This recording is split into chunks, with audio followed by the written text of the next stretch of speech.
ano ang ginawa ninyo? Yun ang tanong ng taong bayan. Kaya, mga nanay tatay ko, yan, after everything said and done, matapos sabihin ang lahat, saan kayo nakakita, ako inaakusahan, ako umaamin. Bakit? Paninindigan ko ang ginawa mo. Bakit? At least, makapaglalakad ako sa Wanluna, sa Tayuman, sa Laguna, o sa amang kalye sa Maynila. Matangos ang ilong ko, nakatasan noo ko, masasabi ko man lang sa sarili ko, pwede salamat sa Diyos, nakaraos kami ng pandemya. Tama ba? Dapat mong panindigan ang ginawa mo sa bayan. Hindi yung nagkukumplika. Eh, yun daw ay mali. Mali daw yun. Mali daw. O sige, total, nagbigay naman sila ng 1,000 eh. Payagan na natin konti. Mali ako. Mali yung ginawa ko. O di ko mali ako, mali din sila. Bakit? Ikasama ko sila gumawa nun eh.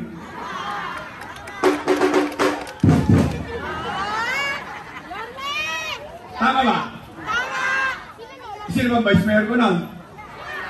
Eh bakit nila ako inuturisa? Bakit nila inaprubahan? Bakit nila pinayagan? Nung araw, ang ngiti nila, wagas hanggang tenga, paabot-abot pa sila ng food box. Ngayon ako na masama? Wow! Heavy! Talaga, totoo. Kaya po ako ito po ako sa inyo, pako nyo ako sa krus.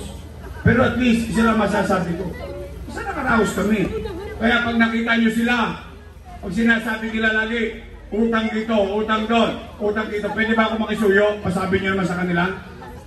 Pwede? Sabihin nyo, ay, puro kayo utang, utang-utang, magsilayas sa kayo dyan, si Yorme na lang magbabayad.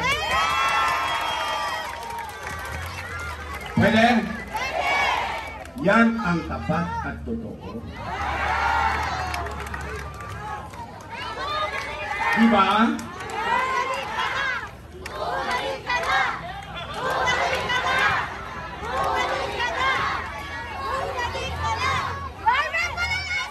Kala ko ba patay na si Bentot? Ba't nandito?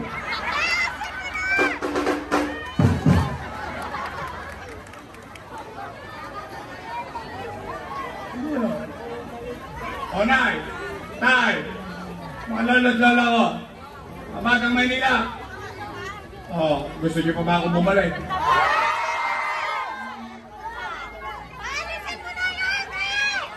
Talaga?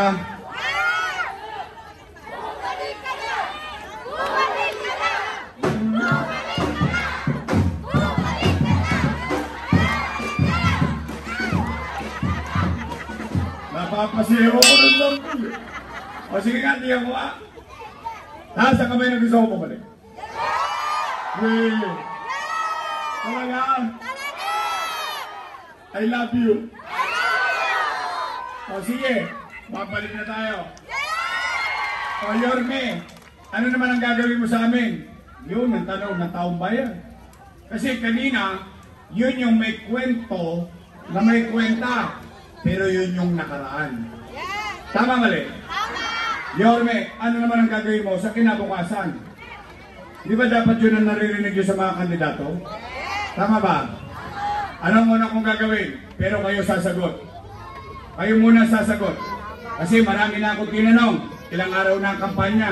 Daang-daang libo na ang sumagot in affirmative. Pero gusto ko rin malaman sa inyo. Kung napapansin nyo, yun napapansin namin. Nay, tay, napansin nyo ba parang tumutugyot na naman ng Maynila? Talaga? Nahirapan kayo magtapon ng basura? Talaga? Ang hirap ng itapon ng basura, ang taas pa ng truck. Ang sakit sa kiligili. Hindi maabot. Eh paano ko nabutas?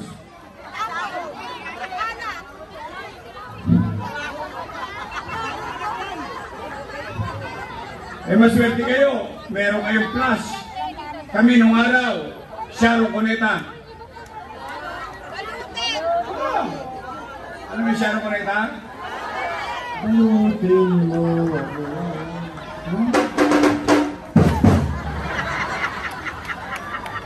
lalagay mo pa yun sa cellophane, yung pinagbalutan ng tamban, o kaya galunggong, yan. Tapos inyanyang ka mo yun. Tapos may dadaan ng truck. Tama ba?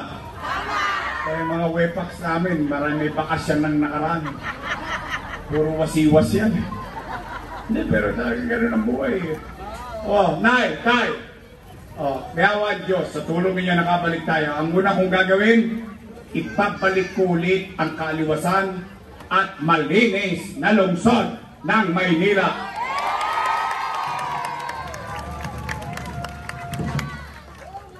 Pangalawa, kayo ulit ang sasagot kung ito'y nararamdaman ninyo. Nay, Tay, napapansin nyo ba para nagbalikan na naman mga tolongge sa Maynila? Sila Edith Pati nandiligo na naman. Para wala na namang gobyerno. Tanghaling tapat may snatching, may holduping, arting, bumalik na naman sila. Tama mali? Dumami na naman ang mga adik. Mga adik.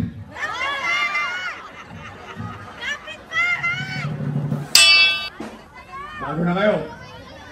Paparating na ako. Hindi ko naman kayo mababate ang 24 oras. Pero baguhin niya na yan. To Joyce. Real talk ng mga men. Hindi. Alam niyo, nakita ko sa video. Saan ko naman nakakita? Jeepney driver. Yun ba yan? Di ba nakapatong lang naman yun? Dakmain ang 4 na patas. Kukunin mo yung hanap buhay ng jeepney driver. Tapos walang umuhuling lespo. Parang walang gobyerno sa Maynila. O Nay, Tay, ito ang ibabalik ko sa inyo. Kayo ay matutulog ulit ng panatag sa peligro de ora. Dahil ibabalik ko yung gobyerno sa umaga, sa tanghali, sa hapon, sa gabi, hanggang madaling araw, magkakaroon ulit ng gobyerno sa lungsod ng Maynila.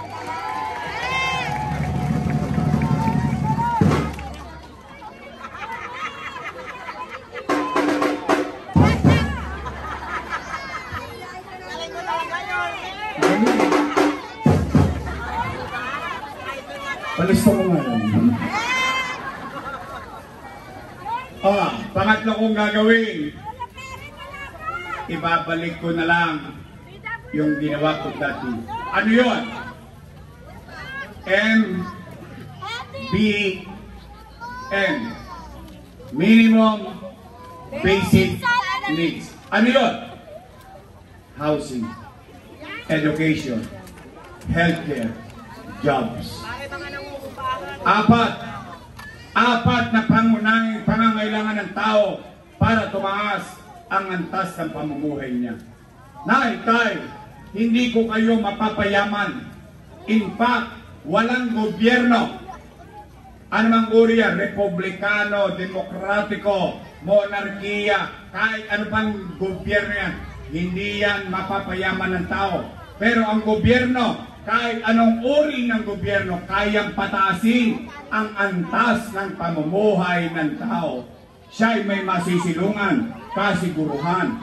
Siya'y may trabaho. Yung anak papasok sa eskwela. Pag nagkasakit, maayos at may gamit at gamot na ospital para sa kanya. Yan ang gagawin ko. Nagawa ko na dati, gagawin ko lang muli para sa inyo, mga kababayan ko.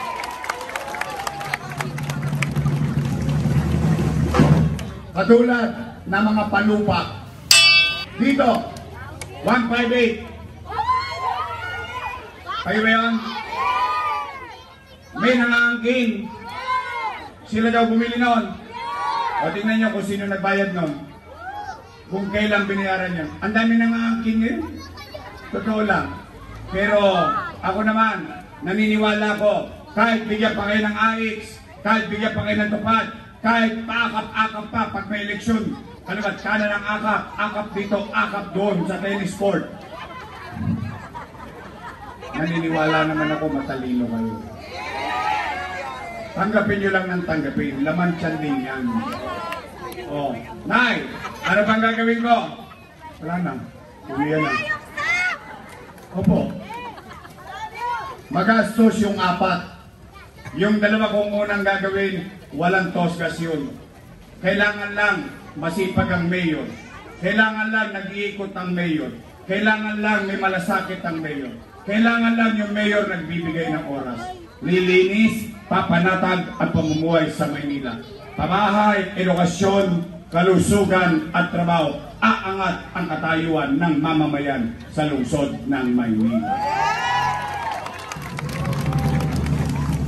So, Nay, Tay, gusto niyo ba talaga akong bumalik? Promise. Ex-man. Namatay man sila.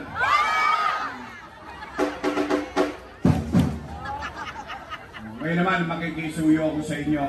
Pwede ba? Total, nandito na rin lang naman tayo. Let me take this opportunity to clear our minds and heart. Nakita niyo naman. Napapa-English ako. Wait. Do the English. Huh? Put the garbage in the can. One more time. Another one. Hello. Oh, English yun. Anay, pwede ba akong makisuyo? Cargo ko na to. Arbor ko na to. Pag ito may lumigwak dito, kokonyatan ko. Para sa inyo, promise. Nangungunyat talaga ako. Talaga, sa totoo. Ako, mahal ko kayo. Pero pagka mali, kahit kakampi ko, pag mali, mali. Pag tao na pinag-uusapan. Ang dami ko nang nilabanan. Ang dami nang inakusasabi. Pero matatag ako lagi pag taong bayan ang pinag-uusapan. Kaya pwede ba? 2 grupo lang naman ang pagpipilian ninyo. Unang grupo, your Miss Choice. Matamis. Kabilang grupo, Ladies Choice.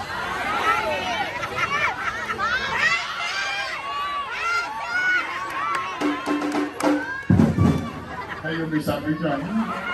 Ayoko naninira eh. Oh, teka muna, bago tayo magtuloy, patapos na tayo. May narinig na ba kayong panirang sinabi ko? Wala! Wala? Promise? O, tawag yan. Guys, parang mafia. Real talk ng mga men. Bars pero broke ang manen. Pwede, your Miss Choice tayo lahat. Nandito, Robbie Ong. Nico Evangelista. Romel Miranda. Bolong C. At gusto kong ipaalam sa inyo, hindi madidisqualify si Awi Siya.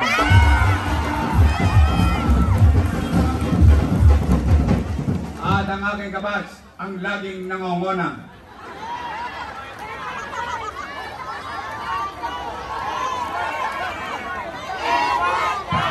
Ba't kayo nagkakawanan? Anong Tagalog ng number 1? Nangongona. Tama ba? Yan, kabats ko, seatmate ko. Batch 98 kami. Kaya, pag tumagal-tagal pa ako ng konti, alam nyo na ang magiging kinabukasan ko. Masipag na konsyal, may malasakit, hindi niya inalintana and this could be an inspiration to others. Hindi niya inalintana ang kanyang kapansanan, naglingkod sa taong bayan. Edward Tan.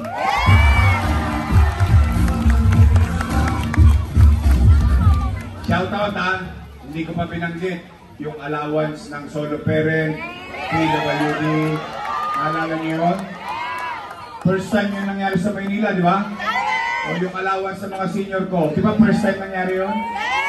O yung PLM student, may allowance.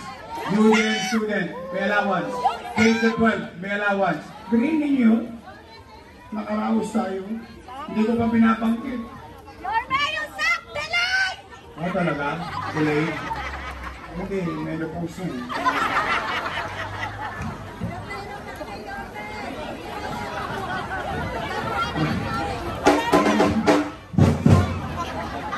Gano'n naman yun. O pwede straight? O ito naman, Congressman.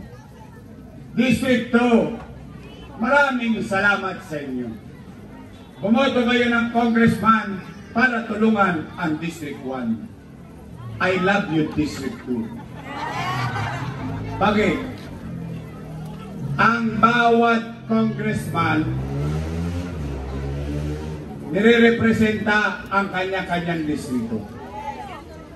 Kukuha ng resources sa national government, dadalhin sa kanyang distrito. Nasusundan niyo? Yes! At doon niya gagastusin.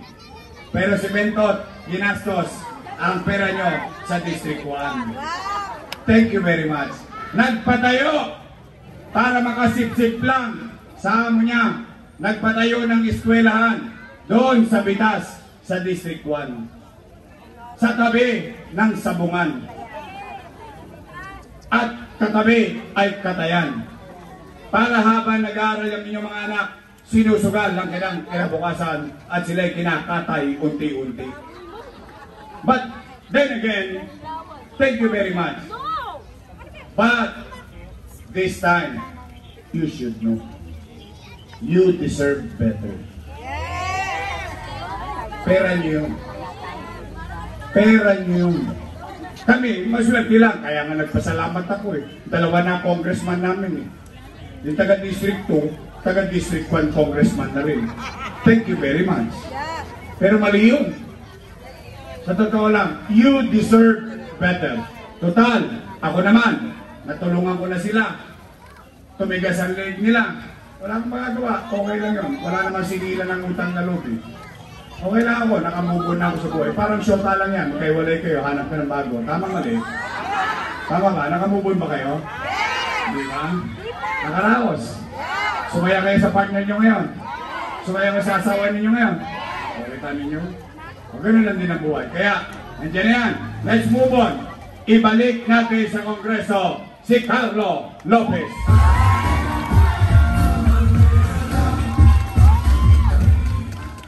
O Chairman Pastor, thank you very much at mga kagawad ninyo. Ha? Tanod, thank you.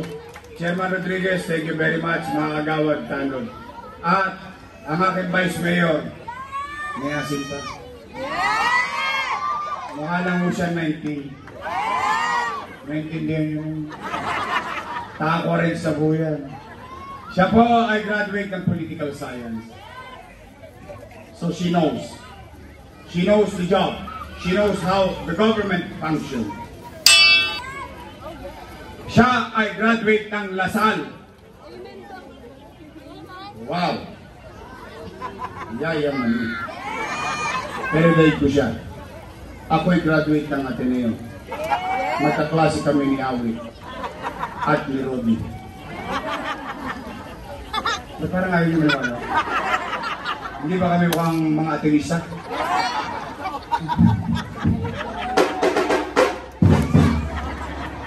Ateneo de Tondo! Mga bata Tondo. Doon naman kami sa Ateneo eh. Talaga naman, sa gilid ng Ateneo, nagtigil ka na si Garillo.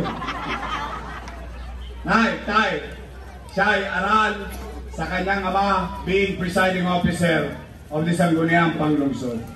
And I know she's going to be a very good vice mayor. Chick Atienza.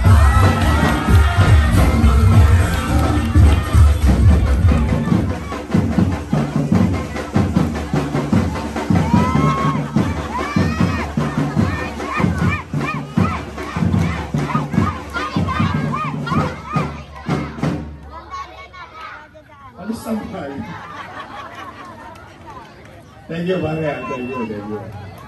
Thank you for the effort. I really appreciate it. It creates an atmosphere. Ito naman kami mga Atenista, Englishero kami. Pero hanggang na 5 minutes lang after that, no more. Ay, makagaling kami sa English. Your English is good, but I need cash. O na, tay, pwede ba? Your nice choice. Ako naman nanagot sa kanila. Kakaldagin ko na lang itong mga to pag naligaw ng landas. Ha? Pwede? Uy, sisingilin ko kayo. Pagtapos ng eleksyon, bibili ako ng dibidendaso. Titingnan ko itong dalawang barangay na to kung nagtotoo ba. Titingnan ko yung gitna, yung prueba. Uy, nagtotoo? O, lahat kayo yung nagtotoo sa pangako nyo sa amin dito. Nangamaos kami pero pinangakuan nyo kami. Tinotoo ninyo. O after election, ako naman ang singilin ninyo. Pwede? Your Miss Choice tayo sa puso nyo. Your Miss Choice tayo sa pamilya nyo. Your Miss Choice tayo lahat.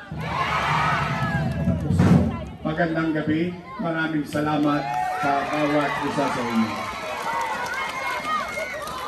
Mga lolo't lola ko, pumanatag na kayo. Ibabalik ko ang Ensure.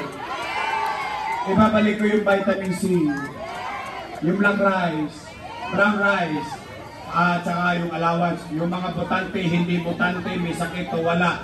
Tuloy ang allowance ninyo. Ha? Yan lang assurance ko. Pasensya na kayo mga Batang Maynila. Medyo may kiling ako sa matanda. Dahil tatanda din naman tayo eh. Una-una lang yan eh. Sabi ko nga, mauna na sila eh. So muli, maraming salamat sa inyo, sa oras ninyo. Mag-iingat kayo, aasa kami. Katulad ng lagi ko sinasabi at paulit-ulit ko sinasabi, I cannot do this alone. I need them. I need you. I need everyone. We must come together because together we can make Manila great again. Magandang gabi. Pagpalain nawa kayo ng Pong May Kapal. Maraming salamat po. Manila! God first. Thank you.